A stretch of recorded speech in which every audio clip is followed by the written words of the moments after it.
some people, one instantaneous moment can spark lifelong passion. In my case, it sparked a little bit of a wildfire that changed the entire trajectory of my life. And that spark was my best friend. Now, we were 15 years old and attached at the hip. But then she stopped showing up to school. No, she didn't text me, she didn't even call me, and that was weird. So I took her bus to her house after school. Riding her bus, I'm walking up to that door. I'm there pretty much every day after school anyways. I knock on it, and on the other side I hear this rustling. She opens her door. And the image of her face as she's looking at me is burned into my head. Her eyes were red and puffy. She was shrinking into herself and cowering in front of me. Something was so wrong. I go inside. I'm sitting on her bed. She tells me both of my parents are undocumented, and I just found out today. Now, she was American-born. She assumed her parents were too, right? You assume these things. You assume that your parents will be there to teach you how to drive, be there when you graduate, walk you down the aisle. But in one day, in one conversation, that entire comforting cradle of assumptions, it shattered in front of her, and she was just looking at the pieces. I said, "What could I possibly do to help you right now?" She said, "I want control of my life back. I don't know what my plan is if they're deported, and I just want to know what's going to happen." This was 2016. The administration had just changed, and with it, the rhetoric and policy around immigration.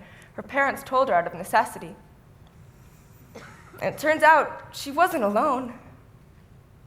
There were dozens of high schoolers. They were American-born citizens of this country, and they just found out that their parents weren't. And they wanted a plan to. So we formed a study group. I say that with quotes.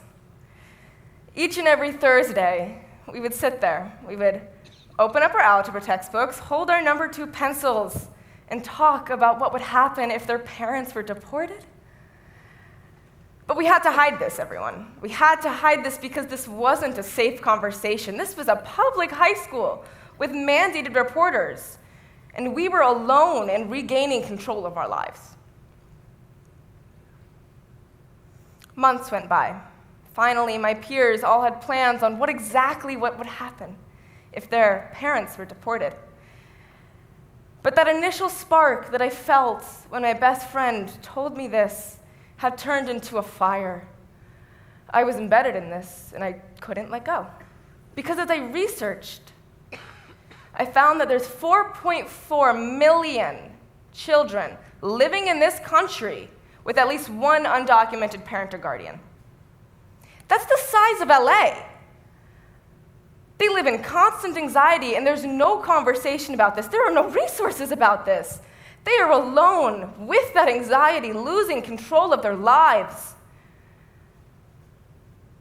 I couldn't sit by, not after I knew those people in those situations. I couldn't. I decided I would try my best to do something about this. I joined an organization called Girls with Impact. It was an entrepreneurial organization that really taught me how I could start something on a national level. And then I began research. While my peers were touring colleges and preparing for SAT exams, I was in my bedroom researching deportation. And a year went by just like that, my sophomore year of high school. Now it's 2018, and I'm 16 years old. I get a text from my mentors at Girls with Impact. "Jody, have you seen the news?" That's all it said. So I walk over to the TV, I turn on the news, and this is what I see. Children in abhorrent conditions. It appears that they were behind bars or cages or something. All I knew was that I knew people just like that, in this situation. And their faces were in my mind as I read those headlines. The flame that was a spark that engulfed me was a wildfire, and there was anger and motivation and so much passion that I turned off the TV, I went to my bedroom, and I made a website. In one weekend, I took all of that research from the past year, and I made a site that would be the go-to hub for children that want to plan, that want to be able to think about what their lives would look like if their parent is deported. I don't think I slept, probably didn't eat much that weekend, but by Monday it was done, and at that point I was running on fumes. Contacted press, because my website does nothing if no one's using it. And I'm trying my best to get someone to recognize this national issue. Finally, a week later, and the Associated Press picks up the story. Finally,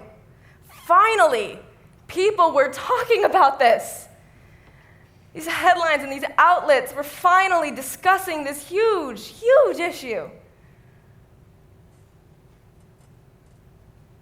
I began doing speaking events, trying to continue to shed light onto this issue, working with school districts across the country on incorporating mixed status resources for their families. And then the letters started to come in. People actually using my site. There was this one mother, and her story touches me to this day. She and her husband, both undocumented, and they have 2 young children here in the States. American citizens, American born. But that father, her husband, was deported back to Mexico 2 years prior to reaching out to me. And she lied to her children about this because she could not bear to tell them the truth. She couldn't look at their eyes as they found out that their father is not coming home. So she didn't. She lied, and her children began asking questions as they grew. Mom, where's Dad? It's my birthday. Resentment grew, and hatred. And as she read my site, she described realizing something, realizing that it's selfish to not tell those children. Because yes, it might have been their father that was deported, but it's the children that are part of the equation. It is the children that are going to be left hurting for years because of the anxiety. And that story is not unique. It happens to the 500,000 children that experience the apprehension, detainment, and deportation of a parent or guardian, and that doesn't even touch those that live in constant fear, waiting to be part of that statistic. I ask that you all remember this, please, because deportation is not about the static individual that is deported. It is about the scars, the expansive scars, and the trauma that it leaves behind on the families, the children. So remember my study group. Remember the mother who had to lie. And please remember my best friend, the one who sparked it all. Remember the people, please.